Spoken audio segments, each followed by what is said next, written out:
So in this video, we're going to give a brief introduction to carbohydrates.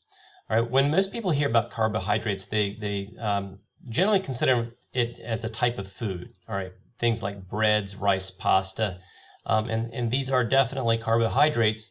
But carbohydrates also are a specific type of biomolecule.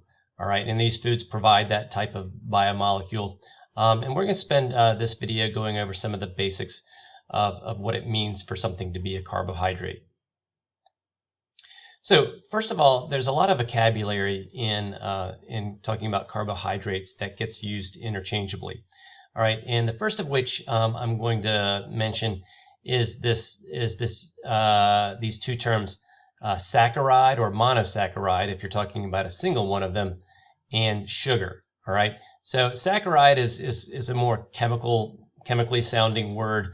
But a lot of times when someone talks about a monosaccharide, what they mean is a simple sugar. Or if they talk about a saccharide in general, they're talking about a sugar. And we most of us are familiar with the term sugar. It's a type of food that generally tastes pretty sweet. But there's definitely a chemical meaning to what that is. So first of all, a general definition for carbohydrate. All right, a carbohydrate is a class of biomolecules that has was considered a monosaccharide as its base unit.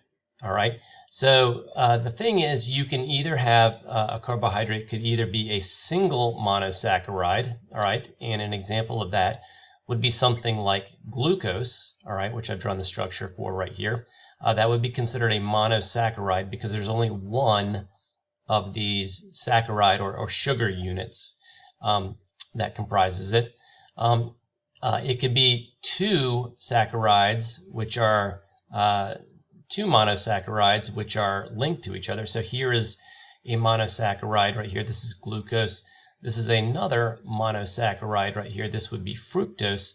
And when you link them together, you get what is considered a disaccharide. All right. So I don't want to make this seem confusing, but individually, glucose or fructose would each be considered a saccharide because they are sugar, but when you link them together, they're still a saccharide. All right, so the difference is when you have glucose by itself, it's considered a monosaccharide. If you were just to have this part of the molecule, that would be a different monosaccharide, which would be fructose, but when you link them together, that's a disaccharide, all right, which together is considered sucrose. All right, and a last type would be if you had essentially a polymer where you had multiple, this can be thousands of units of these individual sugar units linked end to end. And an example of that would be starch, which is considered a polysaccharide. All right. So even though there's more than one saccharide in this right here, you generally wouldn't consider sucrose to be a polysaccharide. That generally you'd call that a disaccharide. All right. To be a polysaccharide generally means you're going to have at least greater than 10 of these sugar units linked together. All right, so one thing I want to point out about the structure right here, you'll notice that there's some of these you're familiar with, where you have these little slashes. That means that the stereochemistry of that goes back behind the plane of the paper. When you've got the solid wedge, that means that this group would be coming out towards you. But you'll notice this right here, it's got this little squiggle, and whenever you have that squiggle, what that means is that this OH group could either be coming up or going back. All right, so when you have glucose, if this thing is coming up, it would be one form of glucose, and if it's going back, it would be another form of glucose. So before moving forward, I just want to go ahead and say that when talking about the structures of carbohydrates, specifically if I want to talk about the structure of even a monosaccharide, all right, which is the simplest type of carbohydrate, simply talking about the structure of one single monosaccharide can be very complicated for a couple of reasons. All right, and that's because there are multiple different versions of that one single monosaccharide. All right, and we're I'm going to take this step by step and try to go over what the different how these things can be varied. Why is it that we can have one molecule called glucose but draw it 8 different ways? Hopefully that will make sense in just a second. So one thing that you need to realize about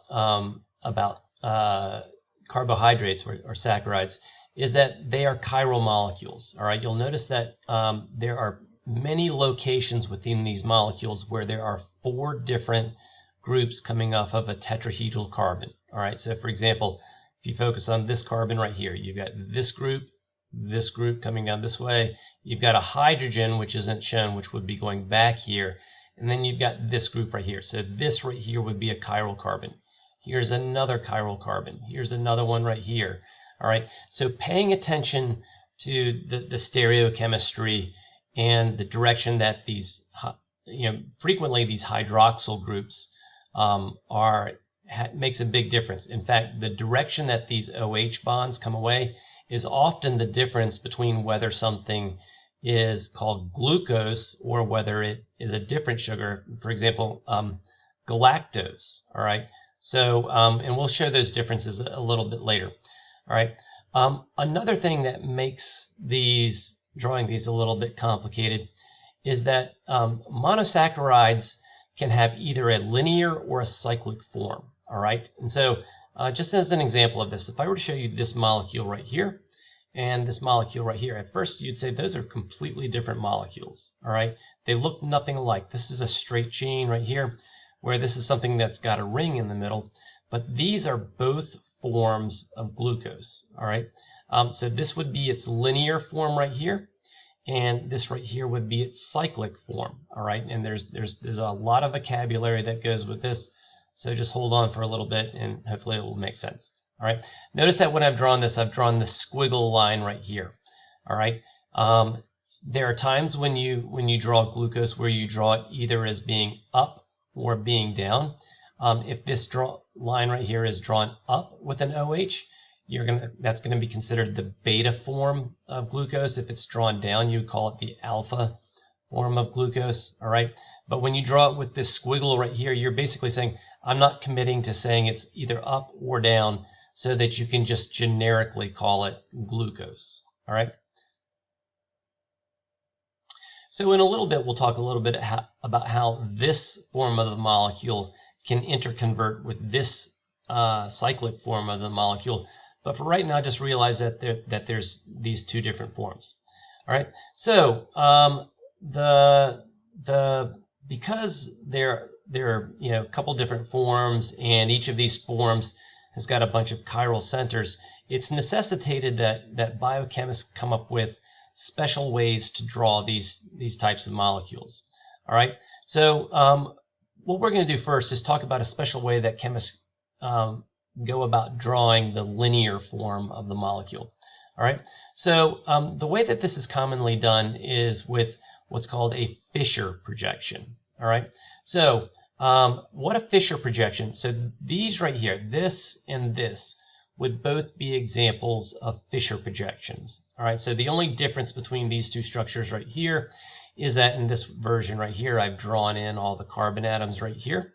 All right, but here you notice that those are not drawn in, and hopefully that should be familiar. Whenever you see an intersection of a bunch of line segments, that's generally considered to be a carbon atom. All right, so these 2 representations right here are the exact same as this right here. All right, so if I've drawn this straight chain right here, and you've got, this shows the things that are drawn horizontally, things going left and right, are drawn as these up wedges. So this hydroxyl group right here would be coming towards you, same with this hydrogen.